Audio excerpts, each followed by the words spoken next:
जय श्री राधे कृष्णा साथियों, मैं भी कृष्णा के आसारा चैनल में आपका स्वागत करती हूँ। कैसे हैं आप? आपके अच्छे स्वास्थ्य और सुखद जीवन की मंगल कामना करती हूँ। आपके अपने इष्ट देवों को कोटि कोटि नमन करते हुए, बड़ों को प्रणाम करते हुए वीडियो प्रारंभ करते हैं। साथियों, आज बात कर रहे हैं पितृपक्ष में। अगर अभी तक नहीं किया तो अवश्य कर लें एक ये महा उपाय। एक बहुत बड़ा कार्य। पितृपक्ष चल रहा है, यानी कि समाप्ति की ओर ही है। 16 दिन के लिए पितृ पृथ्वी पर अपने अपने स्वजनों को, जो अपने वंशज हैं उनके बीच में आए, देखा, उनको शुभ आशीष भी दिया, कुछ परेशान भी हुए, ये सब चला।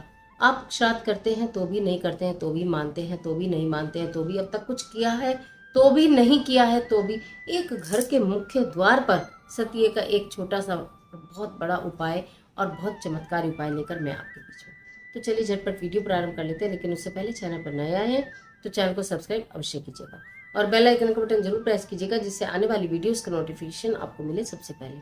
हम बात कर रहे हैं पितृपक्ष की। पितृपक्ष में ज़रूरी नहीं है कि आप श्राद्ध करें। अगर आपके यहाँ ईश्वर की कृपा से सब कुछ अच्छा है और कई पीढ़ियाँ आपकी चल रही हैं और उससे पहले की पीढ़ियों को करने के लिए भी कई लोग मौजूद हैं, और आप अलग रहते हैं कहीं भी और आपने कुछ नहीं किया कि बड़े लोग करते हैं, तब भी आपको ये सब कर लेना चाहिए। क्योंकि आशीर्वाद तो सभी को चाहिए, अपने से बड़ों का। सभी जो भी बच्चे होते हैं, चाहे पीढ़ी कोई सी भी हो, तो अगर अपने पूर्वजों का स्मरण करते हैं तो बड़ा अच्छा लगता है। पूर्वजों को कभी कोई दोष नहीं होता, ग्रह क्लेश नहीं होता, आपके कार्य नहीं रुकते। सबसे अच्छी बात यह है कि आपके बनते बनते कार्य जो रुकते हैं वो कार्य कभी नहीं होता। संसार में इतने, अगर मान लो सब प्राणी भी हैं, इतने सारे जीव हैं, जंतु हैं, चींटी हैं, कीड़े हैं, मकोड़े हैं, जो अपने अपने टाइम को पूरा करने के लिए पृथ्वी पर आते हैं, जो जिसकी जैसे कर्म होते हैं उन्हें भोगने के लिए पृथ्वी पर आते हैं और एकदम चले जाते हैं। कभी कभी हम माध्यम बन जाते हैं, जाने अनजाने हमारे पैरों के नीचे जाने कितने कीट पतंगे आते हैं। तो उन सब के लिए भी ये बहुत फायदे की चीज़ है और आप आपके अपने घर को सुरक्षित रखने के लिए एक बहुत बड़ा उपाय है और बहुत अच्छा।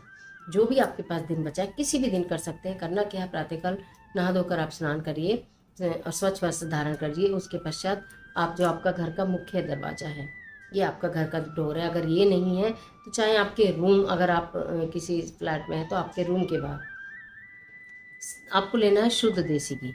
गाय का हो, भैंस का हो, किसी का भी हो, जो शुद्ध देसी घी आपके घर में है, आप उससे अपने दोनों घर के चौखट दोनों हैं जो हैं दरवाजे, उनके पास छोटा सा स्वास्तिक बनाइए। दोनों तरफ घी से स्वास्तिक बनाना है, देसी घी से स्वास्तिक बनाना। और अगर आपको लगता है कि हम स्वास्तिक नहीं बना सकते, कोई रोकेगा टोकेगा, कोई पूछेगा, किसी को बताएंगे तो क्या बताएंगे कि क्या कर रहे हैं, तो आप 5 बिंदी लगा सकते हैं देसी घी की। चाहे 5 बिंदी लगा लिए, स्वास्तिक बना लीजिए। बाहर की तरफ खड़े होकर ही, दरवाजे के अंदर जैसे एंटर करते हैं वहीं आप खड़े होकर, जैसे हमेशा सतिया बनाते हैं वैसे ही बनाना है। उसके बाद उनके ऊपर थोड़ा सा इत्र लगाना है, दोनों सतियों के ऊपर। इत्र लगाने के बाद जो आपके पास इत्र बचेगा, आपने एक छोटी सी इत्र की शीशी ले आनी है, क्योंकि जब भी आपके पास ये वीडियो जाएगी उसके बाद भी 6 तारीख तक ये श्राद्ध है, तब तक आपके पास समय होगा ही होगा। तो इत्र नहीं है तो आप ले आइएगा। तो वो इत्र आप लगाने के बाद उस इत्र की शीशी को आपको पीपल के पेड़ के नीचे रख कर आना। उस इत्र की शीशी को आपको अपने घर के अंदर नहीं लाना है, ना ही इस्तेमाल करना है।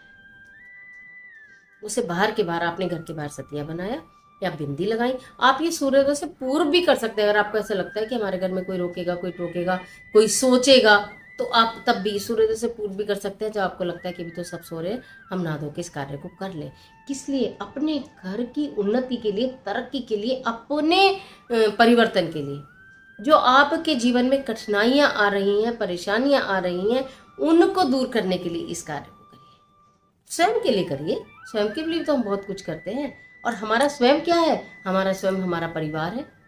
आप इसलिए भी तो करेंगे कि मेरे बच्चे खुशहाल हो, आप इसलिए भी तो करेंगे मेरे बच्चे तरक्की करें, मेरे बच्चों की शादी हो, विवाह हो, उनका सुखी जीवन हो, उनके आगे आगे वंश बढ़े, उनको कभी व्यवसाय में दिक्कत ना आए, उसको कभी नौकरी में दिक्कत ना आए। ये भी तो सब हम ही हैं। तो ये सब करने के लिए सिर्फ छोटा सा मैंने एक उपाय बताया, लेकिन इतना चमत्कारी एक उपाय है। ये केवल और केवल पितृपक्ष में ही किया जा सकता है और कभी नहीं करना है, सिर्फ पितृपक्ष में करना है। करें किसी भी दिन, इसमें दिन की कोई बाध्यता नहीं है। सिर्फ देसी घी चाहिए और छोटा सा इत्र की शीशी चाहिए। इत्र मैं बता दूं, पूजा का सामान जहाँ मिलता है उन दुकानों पर बहुत तरह का इत्र मिल सकता है। किसी भी महक का इत्र ले लीजिए, चाहे गुलाब ले लीजिए, केवड़ा ले लीजिए, चमेली ले लीजिए, चंदन ले लीजिए, जो मर्जी उसके अंदर महक हो वही इत्र ले लीजिए। और उसके बाद उस इत्र को घर के अंदर नहीं लाना है, इस बात का आपको पक्का ध्यान रखना है। पीपल के पेड़ के नीचे उस इत्र को छोड़कर उसके बाद आप अपने घर में प्रवेश करिए। तो आप ये देखेंगे कि आपने पूरे पितृपक्ष पर कुछ किया है तो भी नहीं किया तो ही ये कितना चमत्कारी उपाय। इसके अलावा आप ये भी कर सकते हैं कि आप 16 रोटियां अगर बना सकते हैं तो बहुत अच्छी बात है, 16 पूरी बना सकते हैं तो बहुत अच्छी बात है। नहीं बना सकते हैं तो 2 रोटी बनाइए, सिर्फ 2 रोटी बनाइए, उनके ऊपर मीठा रखिए, उसके 16 गस्से करिए, यानी कि 16 पीस कर लीजिए उन 2 रोटियों के। गाय मिलती है गाय को दीजिए, कुत्ता मिलता है कुत्ता को दीजिए, गाय और कुत्ता नहीं मिलती तो पक्षियों को दे दीजिए। और आपको ऐसा लगता है कि हमारे तो टेरेस पे कोई पक्षी भी नहीं आता है तो किसी प्लांट के नीचे रखिए, वहाँ चींटी होंगी, चींटे होंगे, आटे की महक, घी की महक, चीनी की महक से उसको खा लेंगे। यानी किसी ना किसी जीव जंतु के वो पेट में जाना चाहिए। ये करिए, ये भी एक बहुत बड़ा मतलब आपके पितृपक्ष में किया गया कार्य हो। तो इन दोनों में से जो भी आप चाहें, दोनों कर लीजिए, एक चाहें एक कर लीजिए, पर कर जरूर लीजिए। अगर अभी तक नहीं किया तो जरूर कीजिए। जीवन में सुख आएगा, समृद्धि आएगी और सबसे बड़ी बात है कि शांति आएगी, ग्रह क्लेश नहीं रहेगा, मन मुटाव नहीं रहेगा, लड़ाई झगड़े नहीं रहेंगे। कर देखिए, बड़ा शीतल उपाय है। तो आज के लिए इतना ही, मुझे दीजिए इजाजत। मिलती है एक और महत्वपूर्ण वीडियो के साथ। तब तक हंसते रहिए, मुस्कुराते रहिए, अपना और अपने अपनों का ख्याल कीजिए। वीडियो अच्छी लगे तो लाइक कीजिए, कमेंट बॉक्स में हर हर महादेव लिखना बिल्कुल मत भूलिए। ईश्वर आपकी मदद करे।